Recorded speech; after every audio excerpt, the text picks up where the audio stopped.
3 करोड़ की संपत्ति 55 लाख में खरीद मामले को लेकर प्रवर्तन निदेशालय ने महाविकास आघाड़ी सरकार ने कैबिनेट मंत्री, अल्पसंख्यक कल्याण मंत्री और राष्ट्रवादी कांग्रेस पार्टी के वरिष्ठ प्रवक्ता नवाब मलिक पर कार्रवाई की है। नागपुर में भारतीय जनता पार्टी ने मंत्री नवाब मलिक के इस्तीफे की मांग को लेकर आज झांसी रानी चौक पर आंदोलन किया। इस आंदोलन में बीजेपी के विधायकों सहित सभी कार्यकर्ता और पदाधिकारी शामिल हुए थे। इस समय आंदोलनकर्ताओं ने महाविकास आघाड़ी सरकार पर हमला बोलते हुए भ्रष्ट मंत्री को तुरंत इस्तीफा लेने की मांग की है। इस दौरान कार्यकर्ताओं ने मंत्री नवाब मलिक और दाऊद का पुतला जलाकर निषेध व्यक्त किया। इस समय विधायक कृष्ण खोपड़े ने महाविकास आघाड़ी सरकार बर्खास्त कर राज्य में राष्ट्रपति शासन लगाने की बात कही है।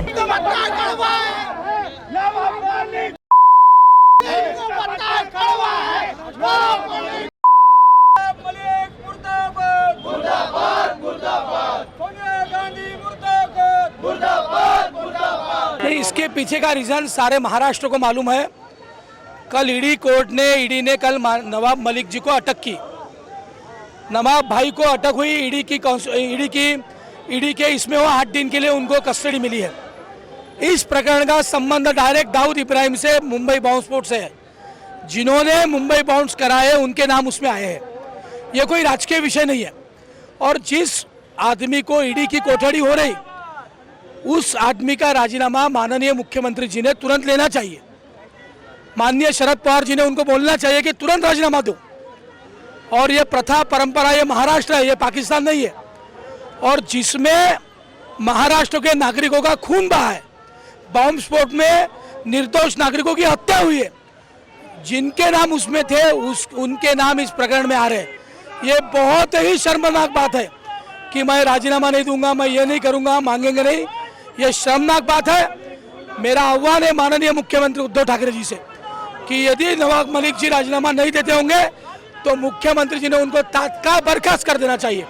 और जब तक ये होगा नहीं, तब तक सारे महाराष्ट्र में चंद्रकांत दादा होंगे, माननीय देवेंद्र जी होंगे, हमारे सारे नेता होंगे, उनके नेतृत्व में हम आखिर तक आंदोलन करेंगे। नहीं, बदले की कार्रवाई में 8 दिन की ईडी कोठड़ी नहीं मिलती।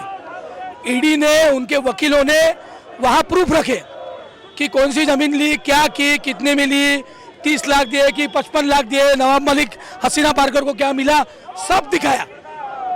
6 बजे के बाद और 2.5 घंटे सुनवाई चली।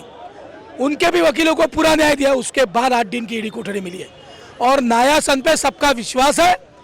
और यदि ईडी कोठड़ी मिली तो उसमें कुछ ना कुछ है। और हमारे नेता माननीय देवेंद्र जी ने पर्दाफाश किया है और वो पर्दाफाश करने वाले हैं।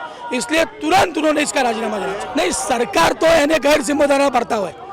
माननीय शरद पवार जी वहाँ है, माननीय उद्धव जी वहाँ है, कांग्रेस के अध्यक्ष माननीय सोनिया गांधी जी है। इन तीनों ने तुरंत निर्णय लेना चाहिए।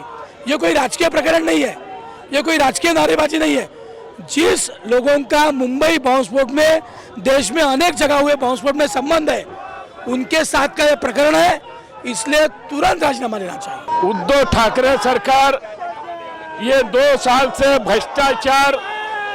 भ्रष्टाचार में डूबी है। अनेक मंत्री बलात्कार के अंदर डूबे हैं। अनेक मंत्रियों ने महिलाओं के साथ चीटिंग की, उसमें उनको राजीनामा देना पड़ा। इन 2 साल का अगर इतिहास आप सबने देखा तो ये देश की ये पहली सरकार है और राज्य की पहली सरकार है कि उद्धव ठाकरे के सभी मंत्री ये भ्रष्टाचार के अंदर डूबे हुए हैं।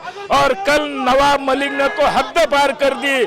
जिस दाऊद इब्राहिम ने आतंकवादी, जिसने भारत के हजारों लोगों को मारा है, ऐसे लोगों के साथ साठगांठ करके नवाब मलिक ने उनकी प्रॉपर्टियां खरीदा है। और इसलिए नवाब मलिक के ऊपर देशद्रोह का गुना दाखिल होना चाहिए। और राज्यपाल से हमारी मांगनी है कि 2 साल में जो सरकार ने भ्रष्टाचार हो, अनेक प्रकार के गुने किए, और इसलिए राज्यपाल महोदय ने महाराष्ट्र के अंदर राष्ट्रपति शासन लगाने की हमारी मांग है। इसीलिए मैं बोल रहा हूँ कि उद्धव ठाकरे की क्या मजबूरी है। उद्धव ठाकरे इतने दबे हुए क्यों है? बाला साहब ठाकरे अगर रहते तो नवाब मलिक के लात मार के उससे राजीनामा लेते, लेकिन उद्धव ठाकरे की लाचारी, क्योंकि वो भी भ्रष्टाचार में डूबे हुए हैं, ये पाप का घड़ा अभी धीरे धीरे फूट रहा है और इसीलिए उद्धव ठाकरे हिम्मत नहीं कर रहे शरद पवार के सामने। अगर उन्होंने राजीनामा मांगा तो ताबड़तोब ये सरकार गिर जाएंगी क्या? इस प्रकार की लाचारी उद्धव ठाकरे को है और इसीलिए भारतीय जनता पार्टी ने पूरे महाराष्ट्र के अंदर आंदोलन किया है। यह आंदोलन लगातार शुरू रहेगा। नवाब मलिक को राजीनामा देना चाहिए और नवाब मलिक के ऊपर देशद्रोह का गुना दाखिल होना चाहिए। इस प्रकार की हमारी मांग है। आपको मालूम होगा कि संजय राउत ने कहा था कि 3.5 लोग ये जेल में जाएंगे। पहले अभी अनिल देशमुख उनका गया, अभी नवाब मलिक उनका गया, 2 तो जेल में गए, अभी 1.5 का नंबर अनिल परब, ये सब लाइन में, संजय राउत लाइन में लगे हुए हैं और इसीलिए ये भ्रष्टाचार में पूरी डूबी हुई सरकार है और इसीलिए ये सरकार को राज्यपाल ने बर्खास्त करने की सिफारिश करना चाहिए। आज नवाब मलिक के खिलाफ नागपुर में भारतीय जनता पार्टी आंदोलन कर रही है। क्या कारण इसके पीछे का हम जानेंगे। हमारे पास है, हमारे साथ है गिरीश व्यास। मुझे बताइए गिरीश व्यास जी, आज आंदोलन किया जा रहा है, क्या इसके पीछे का कारण है? देखिए, इस महाराष्ट्र में महाविकास आघाड़ी के मंत्री श्री नवाब मलिक, इन पर कल छापा पड़ा ईडी का और ईडी के छापे के बाद इनको अरेस्ट की गई। अरेस्ट के बाद कोर्ट में पेश किया गया।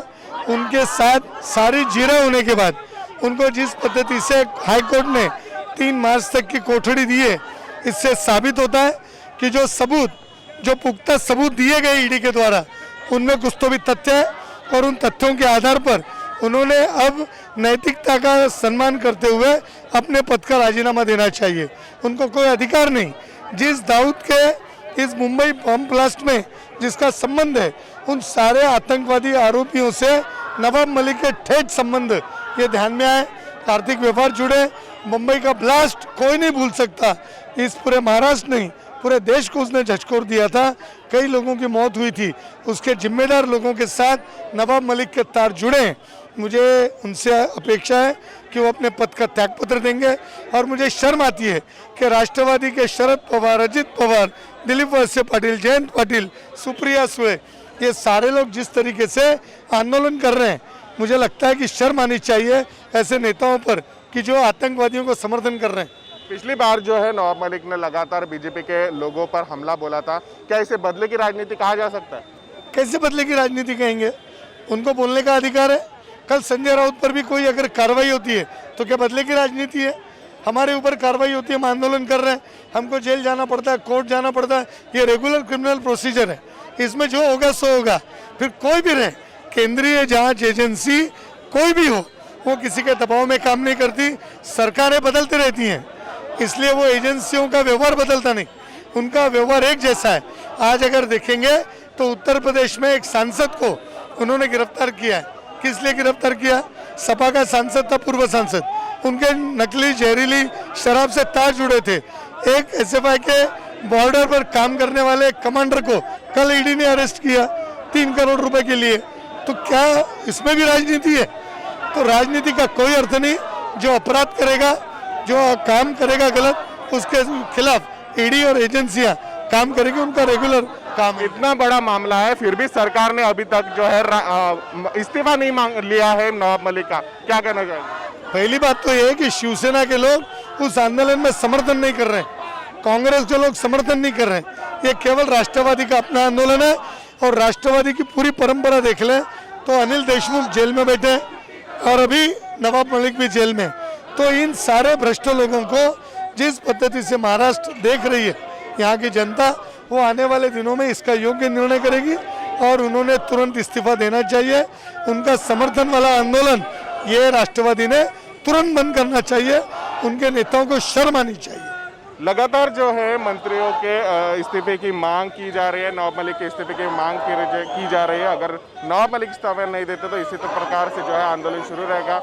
ऐसा ही जो है भारतीय जनता पार्टी के कार्यकर्ताओं का और पदाधिकारियों का कहना है। कैमरा पर्सन दिनू सातपुते के साथ मैं प्रकाश शुक्ला, महाराष्ट्र टीवी 24 नागपुर। अगर आप खरीदना चाहते हो अपना प्लॉट, फ्लैट, रो हाउस या रिसॉर्ट, तो आइए Aarav empire private limited ISO certified company में, जहां आपको मिलेगा 0 माइल से महज 30 किलोमीटर के अंदर प्लॉट, फ्लैट, रो हाउस और रिसोर्ट, वो भी आसान किश्तों पर। वही आरव नगरी में आपको मिलेगी garden, swimming pool, meditation centre, restaurant, children park, yoga park, selfie point और अन्य सुविधा। तो आइए आरव नगरी और पाइए आपके सपनों का घर, वो भी बैंक लोन के सुविधा के साथ, NDP सैंक्शन्ड। हमारा पता plot number 78, Om Sai apartment, Vidya Vihar, Pratap Nagar, ring road, Nagpur. Contact on 0712229535 और 7447443370 and 7745042520।